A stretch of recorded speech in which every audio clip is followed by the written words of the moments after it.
আমরা যারা ঘুরতে ভালোবাসি তাদের কাছে কাশ্মীর কিন্তু একটা ড্রিম দ্বীপ, কি তাই তো? তো আমরা আগের মাসে মানে মার্চ 2024-এ ঘুরে এলাম কাশ্মীর থেকে। সত্যি এক অপূর্ব জায়গা কাশ্মীর, মানে পুরো মুগ্ধ হয়ে গেছে জায়গাটা দেখে। তো তোমরা যারা প্ল্যান করছো যে কাশ্মীর যাবে তারা কিন্তু এই ভিডিওটা একদম মিস করো না, কারণ এই ভিডিওটা তাদের জন্য হতে চলেছে প্রচণ্ড ইনফর্মেটিভ একটা ভিডিও। কাশ্মীর যাওয়ার আগে তোমাদের কিছু কিছু জিনিস জেনে যাওয়া কিন্তু অবশ্যই দরকার, আর সেগুলো কিন্তু আমি সব তোমাদের সাথে আজকে শেয়ার করব। আর তার সাথে থাকবে কিছু ফটোজ আর আমাদের কিছু ভিডিও, যেগুলো দেখলে তোমরা অনেকটা আইডিয়া পাবে জায়গাগুলো সম্পর্কে। তো একদম স্কিপ করো না, পুরো ভিডিওটা দেখতে থাকো। আমি তোমাদের আইটিনারি সমেত সমস্ত ইনফরমেশন শেয়ার।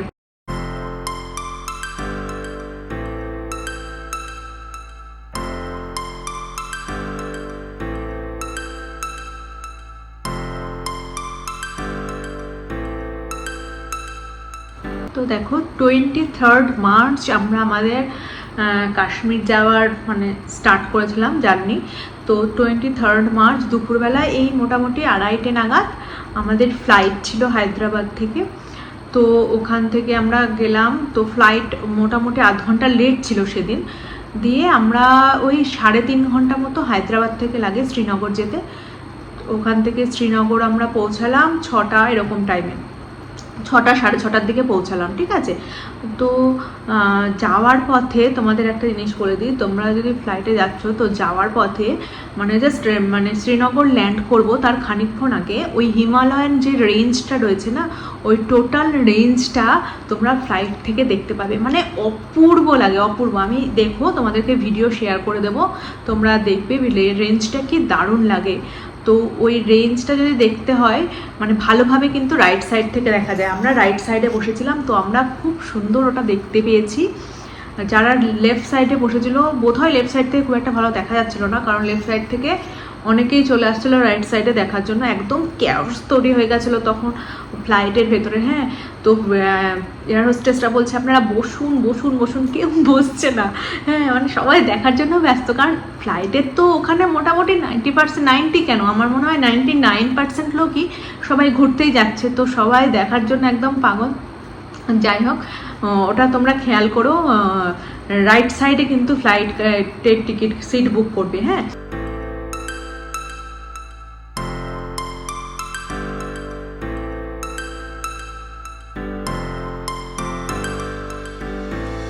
হায়দ্রাবাদ থেকে এয়ারফেয়ার লেগেছিল মোটামুটি ওই 15 থেকে 16,000 এক একজনের। তো ওয়ান ওয়ে 15 থেকে 16,000 লেগেছিল। তো আমার সৈকতে লেগেছিল, বাবু যেহেতু এখনো 2 বছর হয়নি তো বাবুর লাগেনি। এবার নেক্সট টাইম থেকে যেখানেই যাবো বাবুর লাগবে, কারণ 2 বছর হতে বাবুর আর 2 মাস মাত্র বাকি আছে। তো যাই হোক, আমরা পৌঁছে গেলাম 6টা নাগাদ শ্রীনগরে। শ্রীনগর এয়ারপোর্টটা ভীষণ ছোট একটা এয়ারপোর্ট। তো আমাদের এয়ারপোর্টের বাইরেই গাড়ি নিয়ে ড্রাইভার দাঁড়িয়েছিল। তো গাড়ি আর হ্যাঁ, তোমরা কিন্তু অবশ্যই মানে কাশ্মীর যাওয়ার আগে অবশ্যই কিন্তু তোমরা হোটেল এবং গাড়িটা বুক করে যাবে। তোমরা কিন্তু ভেবো না যে ওখানে গিয়ে হোটেল এবং গাড়ি বুক করবো, ওটা কিন্তু খুব প্রবলেমেটিক হয় ওখানে। তোমরা কিন্তু আগে থেকে অবশ্যই বুক করে যাবে। আর যদি চাও তো কোনো ট্রাভেল এজেন্টের থ্রুতেও কিন্তু তোমরা বুক করতে পারো, সেক্ষেত্রেও কিন্তু কাশ্মীরে খুব ভালো ভালো লোকাল ট্রাভেল এজেন্ট আছে, সেগুলোও তোমরা চাইলে বুক করতে পারো। তো যাই হোক, আমরা গাড়িতে যাচ্ছি।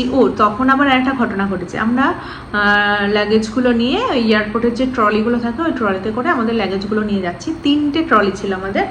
তো যাচ্ছি, হঠাৎ করে একটা লোক আমাদের ড্রাইভারের সাথে সাথে আসছে উনি। হ্যাঁ, এসে আমাদের কাছ থেকে তাড়াতাড়ি করে ব্যাগ, আমার কাছেই মেনলি মানে ট্রলিটা ছিল, কারণ সৈকত হচ্ছে তোজোকে নিয়েছিল। দিয়ে আমার হাত থেকে ট্রলিটা নিয়ে নিল, বললো আসুন আসুন আমি নিয়ে যাচ্ছি, করে নিয়ে গেল। দিয়ে নিয়ে গিয়ে আমাদের গাড়িতে তুলে দিল। তো আমি ভেবেছি কি ওটা না মনে হয় আমাদের ড্রাইভারের সাথেই আছে, তো ড্রাইভারেরই মানে হবে কেউ একটা। তো দিয়ে তারপরে দেখছি উনি আমাদেরকে টাকা চাইছে। দিয়ে তখন ব্যাপারটা বুঝলাম যে ওখানে আসলে ওরা মানে ব্যাগ নিয়ে যাওয়ার জন্য টাকা নেয়। দিয়ে ব্যাগ নিয়ে যাওয়ার জন্য 100 টাকা নিল। মানে 100 টাকায় দিয়েছে আর কি সৈকত, জানি না কত নিত, আরও চাইছিল। তো এটা কিন্তু কাশ্মীরে খুব মানে এই জিনিসগুলো রয়েছে, এগুলো কিন্তু তোমরা একটু খেয়াল রাখবে। হ্যাঁ, আমরা এরকম অনেকবার ফ্যাসাদে পড়েছি।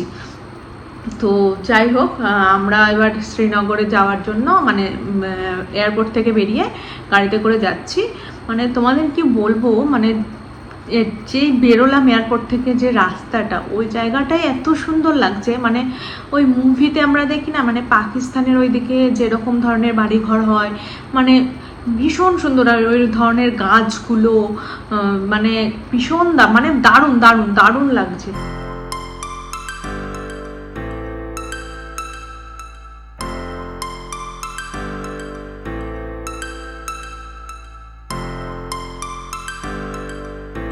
তো যাই হোক, আমরা ওই গাড়িতে করে যেতে যেতে তখন ড্রাইভারকে আমরা বলছি যে এখন কি ডাল লেক যাওয়া যাবে? তো উনি বললে যে আসলে আমরা যখন গেছিলাম তখন হচ্ছে রমজান চলছিল, ঠিক আছে। তো ড্রাইভার বললো যে আসলে এখন তো রমজান চলছে, তো এখন মোটামুটি ইফতারের টাইম হলেই মানে সব কিছু ক্লোজ হয়ে যাচ্ছে, এখানে বেশি কিছু খোলা থাকছে না। তো আপনারা আজকে বরং থাকুক, আপনারা হোটেলে চলে যান, আমরা কাল থেকে ঘোরা স্টার্ট করবো। তখন আমরা বললাম ওকে ঠিক আছে, তো চলো হোটেলেই যাই। যাই হোক, হোটেলে গেলাম, দিয়ে হোটেলে ঢুকলাম। তো হোটেলটাও আমাদের ভীষণ পছন্দ হয়েছিল, হোটেলটা খুব ভালো। হোটেলটার খাবার দাবার মানে রুম টুম সবই ভালো। তো খাবার আমাদের ইনক্লুড ছিল প্যাকেজের, মানে হোটেলের যে আমরা রুমগুলো নিয়েছিলাম তার সাথে আমরা খাবার ইনক্লুড করে রেখেছিলাম, মানে ব্রেকফাস্ট অ্যান্ড ডিনার। তো আমরা যাই হোক গিয়ে ফ্রেশ হলাম, ফ্রেশ হয়ে তোজোকে একটু খাইয়ে নিলাম, খাইয়ে আমরা চলে গেলাম মানে ডিনার করতে। তো ওখানেও মানে বুফেতে ডিনার আছে, তো ডিনারগুলো খুব ভালো, মানে রান্নার টেস্ট ওদের খুব ভালো ছিল। ইভেন আমরা কাশ্মীরে যে কটা হোটেলেই ছিলাম না, সবারই বেশ রান্নার টেস্টগুলো খুব ভালো ছিল। তো ওখানে আমরা খেয়ে সেদিনকার মতো মানে জাস্ট আর কিছু না, মানে সেদিনকে একটু টায়ার্ডও ছিলাম, দিয়ে সেদিনকে ঘুমিয়ে পড়লাম। তো পরের দিন আমরা রওনা হলাম সোনমার্গ যাওয়ার জন্য। তো আমাদের ড্রাইভার, উনি আমাদের অ্যাকচুয়ালি যাওয়ার হতে যাওয়া দুধপাত্রে, কিন্তু আমাদের ড্রাইভার বললেন কি আপনারা প্রথমে সোনমার্গ চলুন, কেন কি সোনমার্গে গেলে প্রচুর মানে বরফ থাকবে, তো প্রথমে যদি বরফটা দেখে না মনটা পুরো খুশ হয়ে যাবে। তো আমরা বললাম যে ঠিক আছে তাই চলো তাহলে সোনমার্গ যায়। তো সোনমার্গ যেতে মোটামুটি 3-4 ঘন্টা লাগে শ্রীনগর থেকে। তো সেই জন্য সোনমার্গটাতে যাওয়ার জন্য মানে একটু তাড়াতাড়ি আমাদের 8টার সময় বেরোনোর কথা ছিল, কিন্তু আমরা মানে তোজোকে নিয়ে না পারিনি, ব্রেকফাস্ট খেয়ে ওকে খাইয়ে রেডি করে এসব করে বেরোতে মানে আমাদের মোটামুটি 9টা বেজে গেল। দিয়ে 9টার সময় আমরা যাচ্ছি, বেরোলাম। মানে যাওয়ার রাস্তাটা তো সোনমার্গ যখন ঢুকছে মানে রাস্তাটা তো অপূর্ব, মানে দুপাশে পাহাড়, তাতে বরফ, আর এত সুন্দর সুন্দর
আর যদি তোমরা মানে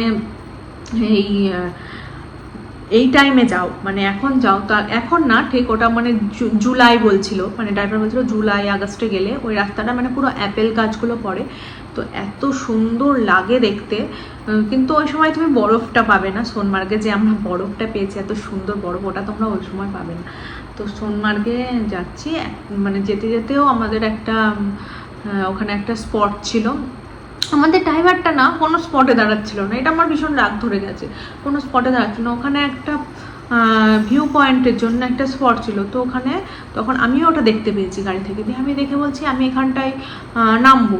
তো তখন গাড়ি দাঁড় করে ওখানে নামলাম। ওখানে ঢোকার জন্য এন্ট্রি ফি একটা মানে নদী আছে, নদীটার উপর দিয়ে ব্রিজ আছে, ব্রিজটা পার করে ওই পারে গেলে ওখানে মানে একটা জায়গায় লোকজন আর কি ফটো তুলছে, বরফ আছে, প্রচুর সুন্দর পাহাড়, হ্যাঁ এরকম একটা জায়গা আছে ভিউ পয়েন্ট। তো ওখানে যাওয়ার জন্য ওই ব্রিজটা ক্রস করার জন্য ওখানে 30 টাকা করে টিকিট এক একজনের। তো যাই হোক ওটা গেলাম আমরা দুজন, ওখানে যাচ্ছি। ওখানে আবার নামার রাস্তাটা ভীষণ ডেঞ্জারাস ছিল, মানে আমি তো নামতে গিয়ে প্রথমেই স্লিপ কেটে গেছি, মানে স্লিপ কেটে আমি মানে পড়ে গেছি প্রথমেই। যাই হোক ওখানে গেলাম, ওখানে গিয়ে আমরা একটু মানে কিছু ফটো টোটো তুললাম, ফটো টোটো তুলে মোটামুটি মিনিট 10-15 মতো টাইম স্পেন্ড করেছি ওখানে। স্পেন্ড করে তারপরে আবার চলে এলাম গাড়িতে। তারপর ওখান থেকে আধ ঘন্টা মতো লাগলো মানে সোনমার্গ।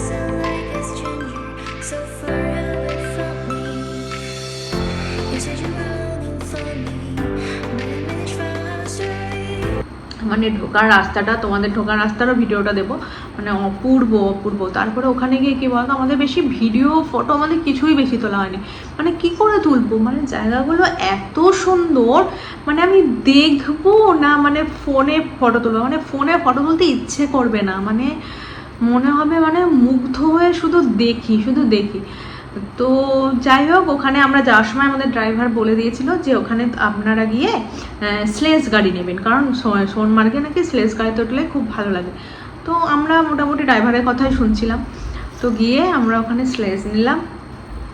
স্লেজের আবার গল্প আছে, সেখানে কি স্লেজে তোমার চাইছে আমাদের দুজনের চেয়েছে 7000, মানে দুজনের 7000 টাকা। জাস্ট ভাবতে পারছো, দুজনের 7000 টাকা। তো আমি তখন ড্রাইভার আমাদের বলে দিয়েছিল প্রথমে যে এই মোটামুটি 1800 থেকে 2000-এর ওপরে যাবেন না। তো তখন ড্রাইভারটা মানে হেল্প করেছে অনেক। তো আমরা দিয়ে ওখান থেকে তোমার বার্গেনিং করে টোরে, সৈকত তো অত ভালো বার্গেনিং করতে পারে না, আমি করেছি মেনলি বার্গেনিংটা, আমার ক্রেডিট। হ্যাঁ, তো বার্গেনিং করে 4000-এ রাজি হয়েছে, তাও তার মধ্যে ইনক্লুডেড ছিল শুজ, মানে ওই বরফের জুতোগুলো হয় না, ওই জুতোগুলো তার মধ্যে ইনক্লুড ছিল। তো ওই বরফের জুতোগুলো পরলাম, তো দিয়ে আমরা স্লেজে করে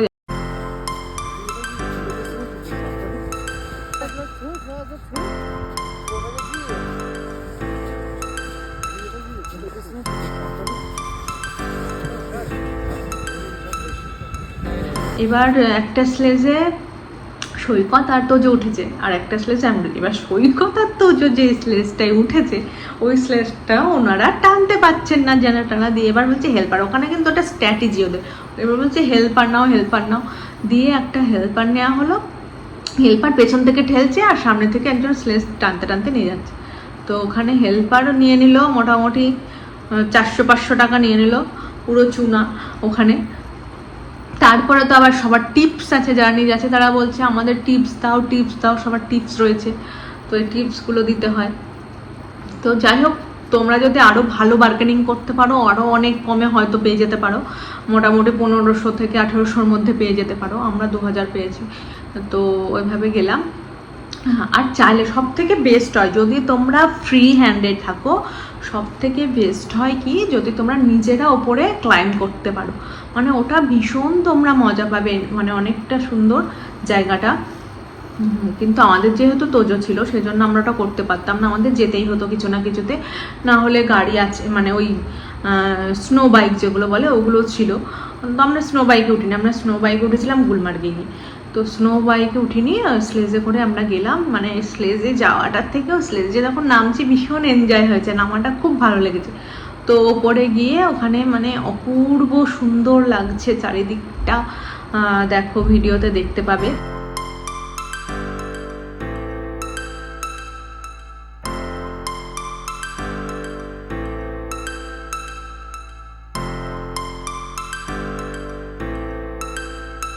ওখানে আমরা ম্যাগি খেলাম, কফি টফি খেলাম। ওপরের তো জিনিসের তো ওপরে বুঝতেই পারছো, তো একটা ম্যাগির দাম হচ্ছে তোমার 90 টাকা, আর কফির দাম হচ্ছে এইটুকু ছোটো কাপে কফি, হচ্ছে তোমার 50 টাকা। যাই হোক, ওখানে খেয়ে তারপরে আমরা কিছু ফটোস, কিছু ভিডিও নিয়ে তোজো প্রথমে ওঠার সময় ভীষণ ভয় পেয়ে গেছিলো, ব্যাপারটা বুঝতে পারেনি মানে কি হচ্ছে, এটা স্লেজে করে উঠছে। হ্যাঁ, তো ও ভীষণ কাঁদছিল। তখন আমরা ভাবছি যে কি হবে কি দেখা হবে না নাকি। তারপরে ও আস্তে আস্তে এনজয় করতে শুরু করলো, দিয়ে ও ভীষণ এনজয় করলো। ওকে যখন প্রথম বরফে নামেছি, মানে ওর এক্সপ্রেশনটা না আমি জাস্ট বোঝাতে পারবো না। ওকে যখন বরফে নামানো হলো, ও মানে ভাবছি এগুলো কি, হাতে করে ও বরফ তুলে পুরো খেতে শুরু করে দিয়েছে। হ্যাঁ, তো যাই হোক, ভীষণ ভালো লেগেছিল সোনমার্গটা। ভিডিওগুলো তোমরা দেখো, আর দেখো আমার এই সোনমার্গের ভিডিওটা যদি তোমাদের ইনফরমেটিভ মনে হয়, যদি ভালো লাগে, তাহলে কিন্তু অবশ্যই লাইক দাও আর কমেন্ট করো। আর তোমাদের কিছু জানার থাকলেও তোমরা কমেন্ট করে আমাকে জানতে চাইতে পারো, আমি বলে দেবো। আর আমাদের চ্যানেলটা কিন্তু সাবস্ক্রাইব করো, আর নোটিফিকেশনের জন্য বেল আইকনটা টিপে রাখতে পারো, কারণ আমি এরপরে আরও অনেকগুলো পার্টে পুরো কাশ্মীর ট্যুরটা নিয়ে বলবো। এটা জাস্ট একটা ফার্স্ট পার্ট ছিল, তো পরবর্তী পার্টগুলোতেও কিন্তু তোমাদেরকে দেখতে হবে। যদি তোমরা কাশ্মীর প্ল্যান করে থাকো, তাহলে কিন্তু অবশ্যই আমার ভিডিওটা দেখে নাও, ঠিক আছে? তো আজকে এই পর্যন্তই থাকছে, বাই।